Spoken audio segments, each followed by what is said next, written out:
مسلمانوں میں ہو سکتے ہیں، یہ علماء میلاد کے منکر ہو سکتے ہیں، میلاد کا منکر کائنات میں کوئی نہیں، جس چیز کا جھگڑا نہیں، جو اس کو جھگڑا بنائے وہ آمنہ کے در یتیم کا عاشق ہے یا گستاخ ہے؟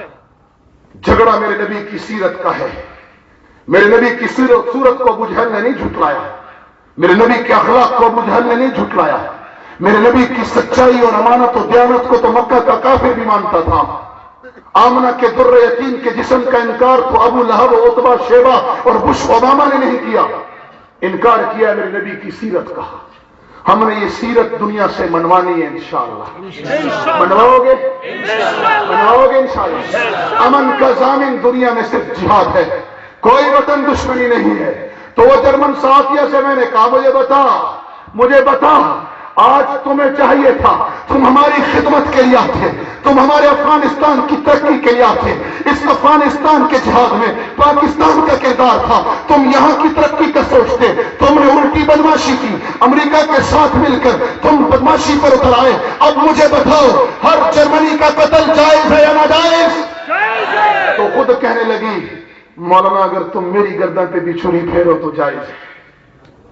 میں نے کہا میں نہیں پھیرتا، میری تلوار عورتوں کے لیے بنی نہیں ہے، کوئی ہمارا کردار دیکھنا چاہتا ہے میں اسے دکھاتا ہوں، جو ان ظالموں کا کردار دیکھنا چاہتا ہے انہیں بھی دیکھ لے، ہمارا کردار دیکھنا چاہتا ہے ایون بریڈلی کو دیکھے، وہ ہماری قید میں آئی ہم نے انگلی نہیں لگائی، ہم نے اس کی طرف دیکھا تک نہیں، ہم نہیں کہتے، وہ کہتی ہے اپنے ایمان سے بتاؤ ایون بریڈلی نے کلمہ ہماری قید میں پڑھا یا آزاد ہو کر پڑھا؟ آزاد ہو کر پڑا۔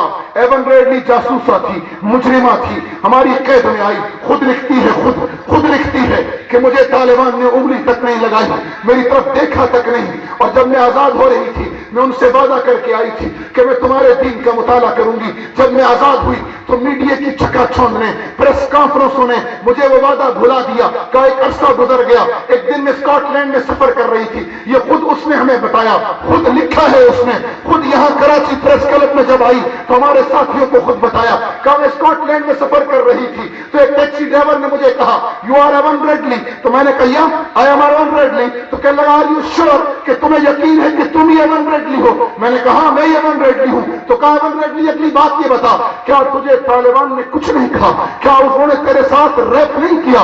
کیا انہوں نے تیرے ساتھ کوئی زیادتی نہیں کی؟ تو میں نے اس کو کہا وہ نادان زیادتی تو دور کی بات ہے، میں نے انہیں زچ کیا، میں نے انہیں تنگ کیا، میں نے انہیں ہر طرح سے ستایا، انہوں نے مجھے ہاتھ نہیں لگایا۔ کہ ایک مرتبہ ایک سپاہی مجاہد میرے پاس آیا کہ کیا کھاؤ گی آج؟ ہم سے روز پوچھا جاتا تھا، میں نے اس کو تنگ کرنے کے لیے کہا کہ میں برگر کھاؤں گی، مجھے پتا تھا کابل میں جنگ لگی ہے، میرے ملک کے طیارے، برطانیہ کے طیارے کابل پہ بمباری کر رہے ہیں، یہ برگر کہاں سے لائے گا؟ یہ غصے میں مجھے مارے گا، مجھے موقع مل جائے گا۔ کہا وہ خاموشی سے سر جھکا کر چلا گیا، 3 گھنٹے کے بعد واپس آیا، کابل میں جنگ لگی ہے، اس کے ہاتھ میں برگر تھا، میرے کو برگر دے کر خود سامنے بیٹھا، قہوے کی کیتلی اٹھائی، جیب سے سوکھی روٹی نکالی، کھانے لگا، میری نظریں جھک گئی، میرے سامنے کوئی فنڈامنٹلسٹ نہیں، کوئی دہشت گرد نہیں، کردار مصطفی کا ایک عملی نمونہ بیٹھا ہوا تھا۔ یہ ہے ہمارا کردار۔ تو اس نے ٹیکسی ڈرائیور سے کہا مجھے تو کچھ نہیں کہا انہوں نے، تو وہ ٹیکسی ڈرائیور مجھے پیچھے مڑ کے کہنے لگا ایوان اگر تو میرے ہاتھ چڑھ جاتی میں تیرے جسم کے انگ انگ سے لطف اٹھاتا۔ کہ مجھے کرنٹ لگا کہ یہ ہے روشن خیالی کا لمبردار، یہ ہے برطانیہ کے بہت معاشرے کا فرد، یہ کہتا ہے میرا بس چلے میں تجھے نوچ لوں، اور وہ ہے جنہیں ہم دہشت گرد کہتے ہیں، جنہیں ہم خونی کہتے ہیں، میں ان کے بس میں تھی، انہوں نے انگلی نہیں لگائی تو میں نے کہہ دیا لا الہ الا اللہ محمد الرسول اللہ۔ دنیا میں اگر امن کوئی لا سکتا ہے یا محمد لایا تھا یا محمد کے خدا لائے گے۔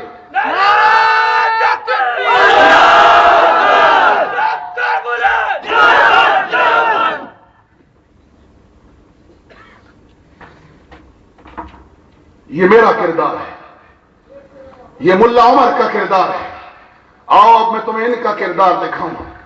ہماری منافقت کی وجہ سے ہماری ایک بہن ان کے ہاتھ چڑھ گئی، کردار کی عظمتوں پر بیٹھی ڈاکٹر عافیہ ان کے ہاتھ چڑھ گئی، 40 دن بگرام ایئرپورٹ پر ننگے رکھا ہے اور آج تک اسے روٹی نہیں دی، 80 سال کی قید کا آرڈر سنایا ہے، بھوکا اور ننگا رکھا ہے، ہمارا کردار جاننا چاہتے ہو تو پھر ایون بریڈلی سے پوچھو، اس نے ہماری بندوق کے سائے میں کلمہ نہیں پڑھا، اس نے آزاد فضاؤں میں جا کر لا الہ الا اللہ محمد الرسول اللہ کا اقرار کیا ہے۔ اپنے کردار کی گندگی دیکھنا چاہتے ہو تو عافیہ مظلومہ کو دیکھو، جو ڈاکٹر ہے، مجرمہ نہیں تھی، جاسوسہ نہیں تھی، جو نیورو کی اسپیشلسٹ ہے، جس نے امریکہ میں ہی تعلیم پائی، امریکہ میں ہی تعلیم پانے کے بعد امریکہ کے خیالات سے متفق نہ صرف ہونے کی سزا اتنی دی گئی کہ اسے ننگا اور برہنہ رکھا گیا۔ یہ تمہارے کردار کی گندگی ہے، اور ادھر ملا عمر کے کردار کی پاکیزگی دیکھ۔ باتیں صرف باتیں ہیں اور کچھ نہیں۔ کردار اگر ملے گا تو وہ آمنہ کے در یتیم میں ملے گا اور کہیں نہیں ہے۔ میرے جوانوں، آزادی چاہتے ہو نا، آمنہ کے در یتیم کے قدموں میں جھک جاؤ۔ بلال جھکا، عرش تک قدموں کی آواز گئی ہے۔ کہاں تک گئی ہے؟ عرش تک گئی ہے۔ اللہ کی قسم، جہاد امن کا ضامن ہے۔ جہاد نے یہ ملک بچایا ہے، بنایا تھا، بچایا ہے، بچا رہے ہیں اور بچائیں گے۔ اس لیے نہیں کہ ہم نیشنلسٹ ہیں، میں لعنت بھیجتا ہوں نیشنلزم پر، میں نیشنلسٹ نہیں ہوں۔ اس لیے نہیں کہ گریجویٹی فنڈ ملے گا، اس لیے نہیں کہ کوئی تمغہ دے گا، میں وطن کا دفاع اس لیے کر رہا ہوں کہ میں نے آمنہ کے در یتیم کو مدینے کی سرحد پر پہرا دیتے دیکھا، میں نے آمنہ کے در یتیم کو مدینے کی حفاظت میں دندان شہید کراتے دیکھا۔ میں اس لیے وطن کی حفاظت نہیں کر رہا کہ میں وطن پرست ہوں، نانا، میرے وطن کی بنیاد لا الہ الا اللہ ہے، اور لا الہ الا اللہ کی کوئی سرحد نہیں ہے۔ امریکہ اگر 7 سمندر پار سے اٹھ کر افغانستان میں آ سکتا ہے، اپنی تہذیب، اپنے تمدن، اپنی ثقافت کو بچانے کے لیے دیوی کٹر، ڈرون اور کروز میزائل استعمال کر سکتا ہے، تو پھر سنو جوانوں، سنو، مجھے بھی حق ہے، تجھے بھی حق ہے، ہر کلمہ کو حق ہے کہ ہم بھی سرحد کی لکیروں کو مٹا کر اپنے ہر مظلوم بھائی کی مدد کے لیے جاتے ہیں، جاتے تھے، جائیں گے، جائیں گے، جائیں گے۔ اگر وہ دہشت گردی نہیں، وہ ملکوں کے معاملات میں مداخلت نہیں، وہ دراندازی نہیں، تو یہ بھی نہیں۔ مجھے میرے مذہب نے المسلم کدسۃ واحد کا نظریہ دیا ہے۔ نعرہ تکبیر، سبیلنا سبیلنا،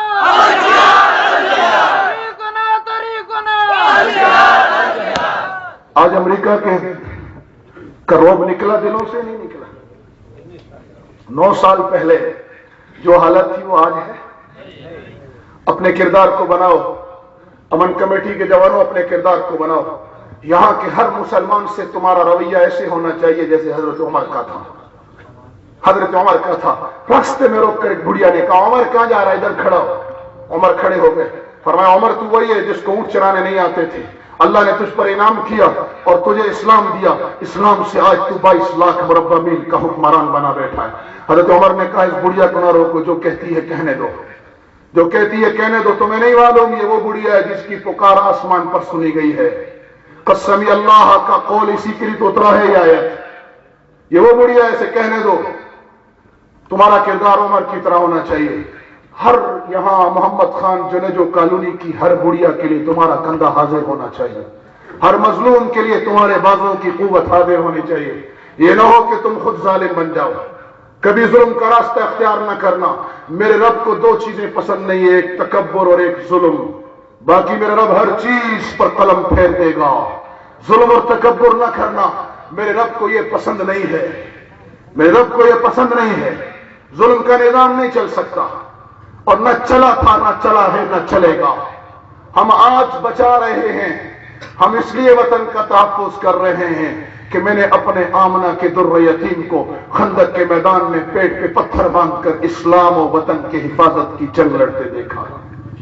ہم نیشنلسٹ نہیں ہیں، ہم سرحدوں کو نہیں مانتے۔ لا الہ الا اللہ کی کوئی سرحد ہے؟ جہاد کی بھی کوئی سرحد نہیں، کوئی سرحد نہیں۔ تم اشداء علی الکفار رحماء بینہم کا عملی نمونہ بن جاؤ۔ تمہارے مونوگرام میں ہونا چاہیے عزت علی الکافرین اذلت علی المؤمنین۔ نہیں سمجھتے تو اردو میں لکھ کے لگاؤ اقبال کا شعر، ہو ہلکا یاراں تو ریشم کی طرح نرم ہے مومن، رزم حق و باطل ہو تو پھر فولاد ہے مومن۔ کوئی نظریہ نہیں ہمارا ملک کا، ہر ملک ماست کے ملک خدائے ماست. جہاں کفر ظلم پر آئے گا وہاں ظلم کے خلاف میں آؤں گا. اللہ کے نبی نے فرمایا ظالم و مظلوم دونوں کی مدد کرو. صحابہ نے فرمایا یا رسول اللہ صلی اللہ علیہ وسلم ظالم کی مدد سمجھ میں نہیں آتی, وہ کیسے کریں؟ فرمایا مظلوم کی مدد تو ہے سمجھ میں آتی ہے, ظالم کی مدد یہ ہے کہ اس کا ہاتھ روک دو, اس کا ہاتھ روک دو, ظلم نہ کرنے دو, اسے روک دو اس کا ہاتھ. میرے بھائی تو کردار پیش کر. باتوں سے کچھ نہیں ہوا آج تک, عمل سے زندگی بنتی ہے, جنت بھی جہنم بھی. یہ خاکی اپنی فطرت میں نہ نوری ہے نہ ناری. عمل پیش کر, عمل دائی امن کا عمل پیش کر. میرے نبی کو دیکھو جنہوں نے نکالا مکے سے, تو مکے سے نکالا لڑے. سیرت کے دو پہلو ہیں. ایک پہلو یہ ہے کہ کافر کلمہ پڑھے تو صحابہ نعرے لگاتے تھے. حضرت عمر نے کلمہ پڑھا, صحابہ نے نعرے لگائے یا نہیں لگائے؟ یہ بھی میرے آقا کی سیرت کا پہلو. اللہ کے نبی نے فرمایا 100 اونٹ سرخ سے ملنے سے زیادہ مجھے ایک کافر کا کلمہ پڑھنا محبوب ہے. یہ بھی میرے نبی کی سیرت کہ گالیاں سن کر دعائیں دی, لیکن یہ صرف سیرت کا ایک پہلو ہے. سیرت کا دوسرا پہلو یہ ہے کہ میرے اللہ کے نبی نے باغیوں کی گردن کٹنے پر بھی اللہ اکبر کا نعرہ لگایا ہے. لگایا یا نہیں لگایا؟ عمر کے اسلام پر صحابہ نے تکبیر کا نعرہ لگایا. ابو جہل کی گردن کٹنے پر اللہ کے نبی نے اللہ اکبر کہا. تو پھر کامل سیرت کیا ہوئی؟ سلام اس آقا پر, کہو نا سلام اس آقا پر جس نے گالیاں سن کر دعائیں دی, سلام اس آقا پر جس نے اللہ کی باغیوں کو سزائیں دی.